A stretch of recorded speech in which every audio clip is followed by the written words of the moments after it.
हरिओम प्रिय दर्शकों, यदि आपकी वृषभ राशि या वृषभ लग्न है तो इस वीडियो को पूरे ध्यान से देखिएगा, समझिएगा। जैसे कि आपने थंबनेल में पढ़ा, सावधान सावधान हो जाइए, क्योंकि ये जो ग्रह स्थिति बनने जा रही है उसमें सावधानी रखना बहुत जरूरी है। ना कि डरने की आवश्यकता नहीं है, सावधान होने की आवश्यकता है। ज्योतिष वेद का नेत्र कहलाता है। ज्योतिष का काम है दिखाना, जो भविष्य में होने वाला है उस स्थिति को हम पहले ही समझ लें और सावधान हो जाएं। उस स्थिति से कैसे हम बाहर निकल पाएंगे ये समझना। प्रिय दर्शकों, हम बात कर रहे हैं शुक्र की, और शुक्र की स्थिति में परिवर्तन होने जा रहा है। और शुक्र आपके राशि से हैं, आपके लग्न से हैं। यदि आपकी वृषभ राशि है तो आपके राशि हो गए, और यदि आपकी लग्न है तो लग्नेश हो गए। और शुक्र का गोचर किसी भी स्थिति में बदले, उसका प्रभाव बहुत ज्यादा वृषभ राशि वालों के ऊपर होगा, क्योंकि आपके मेन ग्रह यही हैं। प्रिय दर्शकों, कुछ स्थितियां हैं वो समझते हैं, फिर फल क्या मिलेगा ये समझेंगे। स्थितियां ये हैं कि एक तो शुक्र कन्या राशि में 24 अगस्त से अपना गोचर प्रारंभ करेंगे। 24 अगस्त को अपना राशि परिवर्तन करेंगे और कन्या राशि में गोचर करना प्रारंभ करेंगे। 24 अगस्त से लेके 19 सितंबर तक लगभग 25 दिन के आसपास का समय ये रहने वाला है। 25 दिन 26 दिन। तो ये जो समय है, ये समय आपके लिए महत्वपूर्ण क्यों है? एक तो समझना, सावधान रहना क्यों जरूरी है, क्योंकि एक तो शुक्र नीच के होंगे, ये सबसे बड़ी बात। दूसरी बात, शुक्र गोचर करेंगे कन्या में, परंतु केतु पहले वहां गोचर कर रहे हैं, इसलिए लंपट योग का निर्माण हो जाएगा शुक्र और केतु की युति से। और शुक्र के ऊपर राहु की भी दृष्टि है, जो कि कलयुग में बड़ा प्रभावी ग्रह है। और यहाँ पर मंगल की भी दृष्टि है शुक्र के ऊपर। पर एक बहुत बड़ा प्लस पॉइंट है, इसको हम आगे समझेंगे, इसको बहुत ध्यान से समझिएगा, कि देव गुरु बृहस्पति की भी दृष्टि है। ये बहुत बड़ा प्लस पॉइंट है यहाँ पर। आगे इसको हम समझेंगे कैसे हम इसको यूज कर पाएंगे, और बहुत सारी ये जो समस्याएं हैं उनसे हम बच पाएंगे। तो अपने आप में ये ग्रह स्थिति एक, क्योंकि अब देखा जाए तो शुक्र तो नीच के होते हैं, जब भी कन्या राशि में आते हैं तो नीच के हो जाते हैं, परंतु इस समय राहु की दृष्टि, केतु के साथ इसी मंगल की भी दृष्टि होना, ये अपने आप में बड़ी विचित्र स्थिति बनी हुई है। तो आइए अब हम समझते हैं कि इसका प्रभाव क्या आपको मिलने वाला है। प्रिय दर्शकों, इस समय सबसे पहले जरूरी है कि इस शुक्र को थोड़ा सा हम समझ लेते हैं, विस्तार से नहीं, थोड़ा सा मोटे रूप में। शुक्र है प्रेम का कारक, शुक्र है प्रेम का कारक। चाहे आपकी मैरिज लाइफ हो या लव लाइफ हो या कोई भी हो, प्रेम आवश्यक है। और साथ में शुक्र सौंदर्य का कारक है। तो जितने भी लोग सौंदर्य में ज्यादा फोकस करते हैं, मतलब आज तो जानते हैं कि चाहे पुरुष हो चाहे महिलाएं हो, ब्यूटी पार्लर खुले हुए हैं, लोग सुंदर दिखने के लिए कितना भी खर्चा कर दो। और स्वाभाविक है, आज नहीं, ये हमेशा ही व्यक्ति सोचता रहा और प्रयास करता रहा कि हम सुंदर दिखे, और दिखना भी चाहिए। तो कहने का मतलब, शुक्र सौंदर्य के भी कारक हैं, शुक्र व्यापार के भी कारक हैं, शुक्र धन के कारक हैं, और सबसे बड़ी बात, शुक्र सुख के कारक हैं। और आज जीवन में ऐसा कोई व्यक्ति नहीं होगा, मतलब 100 में से 99 तो ऐसे लोग होंगे ही कि चाहते कि हमारे जीवन में हर एक सुख प्राप्त हो सके।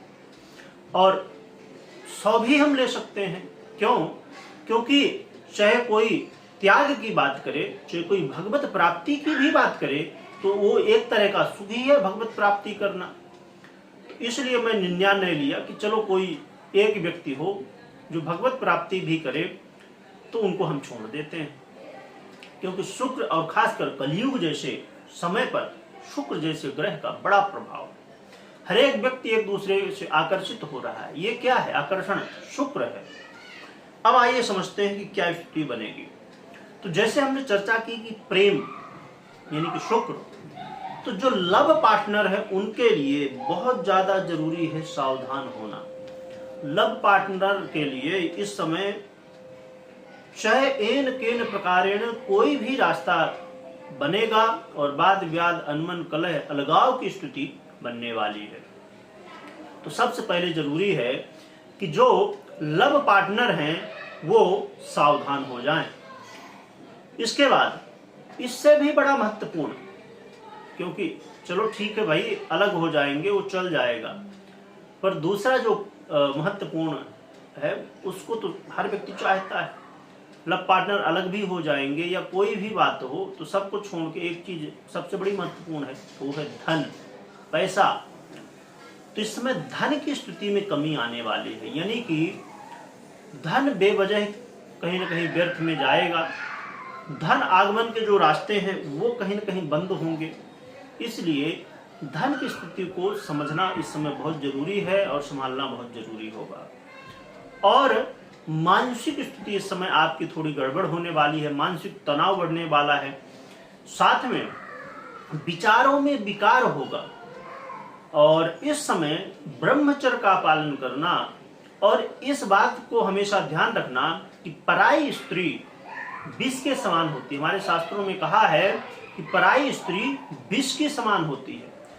तो इसीलिए आपको हमेशा इस बात का ध्यान रखना होगा, जितना ज्यादा आप विपरीत से आकर्षण से बचें, क्योंकि इस समय शुक्र की जब ये स्थिति है, मंगल जैसे ग्रह की दृष्टि होना जो उत्तेजना के कारक हैं, शुक्र खुद केतु के साथ बैठे हुए हैं, राहु की भी दृष्टि जो भ्रम के कारक हैं, तो ऐसी स्थिति में व्यक्ति भ्रम में आता है, आकर्षण में आता है और फिर समस्याएं जीवन में बनती हैं। और इसी की वजह से दाम्पत्य जीवन में भी कहीं ना कहीं बाधाएं आ सकती हैं। इसलिए अपने मन को स्थिर रखें और खूब योग प्राणायाम करें, ध्यान करें, जिससे आपका मन स्थिर रह सके। इसके अलावा देखा जाए तो प्रिय दर्शकों, आप अपने जीवन में इस समय निर्णय लेने में भी कहीं न कहीं गलती करेंगे, है ना। तो आपको कोई भी निर्णय लेना है, किसी भी विषय में हो और शुक्र से संबंधित हो, तब तो बहुत जरूरी है। तो आप निर्णय लेते समय बहुत ज्यादा सावधान रहें। और जो लोग फिल्म इंडस्ट्री, ब्यूटी इंडस्ट्री या डेयरी उद्योग, ऐसे बहुत सारे जो क्षेत्र हैं जो शुक्र से संबंधित हैं, व्यापारी लोग हैं, तो उनके लिए अब जैसे बहुत सारे ऐसे काम हैं जो टूर वाले हैं, मतलब यात्रा कराते हैं, गोवा हो गया और ऐसे बहुत सारे जो क्षेत्र होते हैं जहां यात्रा के लिए होता है। तो ऐसे क्षेत्रों में जो लोग काम करते हैं, यात्रा से संबंधित काम करते हैं या टूरिज्म जिसी भी तरह हो, कोई भी बहुत सारे तरीके इसमें जुड़े होते हैं, तो इन्हें भी सावधान होना चाहिए, क्योंकि इस समय थोड़ा सा उतार चढ़ाव व्यापार में आपके देखने को मिलेगा। जैसे होटल इंडस्ट्री वाले हो गए, इन सबको थोड़ी सी समस्या। और यहाँ पर प्रिय दर्शकों एक बात और भी बड़ी महत्वपूर्ण है कि जो लोग लॉटरी, जुआ, सट्टा, शेयर मार्केट और भी ऐसे बहुत सारे क्षेत्र जो इन्वेस्टमेंट के हैं, तो ऐसे लोगों को भी सावधान होने की आवश्यकता है और बहुत ज्यादा जरूर, क्योंकि ये ऐसे विषय हैं, लॉटरी, जुआ, सट्टा, शेयर मार्केट और ये सब इन्वेस्टमेंट, एक छोटी सी गलती हमें बड़ी समस्या दे सकती है। और यहाँ पर विद्यार्थियों के लिए भी थोड़ा सा मन भटकाव वाला होगा, तो मन को स्थिर रखें विद्यार्थी भी। तो देखा जाए तो ये कुछ स्थितियां हैं जो शुक्र के द्वारा बनने वाली हैं। पर हमने बात की थी कि देवगुरु बृहस्पति की दृष्टि है, जो अपने आप में बहुत बड़ा मौका है, और देवगुरु बृहस्पति की दृष्टि अमृतमयी मानी गई है। तो इसका उपयोग हम कैसे कर सकते हैं? देवगुरु बृहस्पति की दृष्टि का मतलब एक ही है कि देवगुरु बृहस्पति को जितना ज्यादा आप मजबूत करेंगे उतना ही बेहतर है आपके लिए। तो उसके लिए देवगुरु बृहस्पति को मजबूत करने के लिए सबसे बड़ी बात है कि आप नित्य प्रति मंदिर जाने की कोशिश करिए। और हमारे जो सनातन में नियम होते हैं ना, तो वो इसीलिए बनाए जाते हैं कि भगवान के दर्शन करिए, मंदिर जाइए। क्यों बनाए गए नियम? इसी के लिए।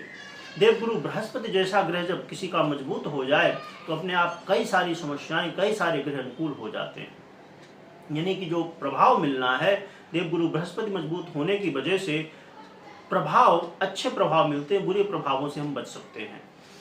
तो मंदिर जाने की कोशिश करिए, बड़ों का आशीर्वाद लीजिए, भगवान विष्णु और माता लक्ष्मी की खूब आराधना करिए, और आपके जो पुरोहित हैं, आपके गुरु हैं, आपके माता पिता हैं, उनका आशीर्वाद लीजिए, उनका सम्मान करिए।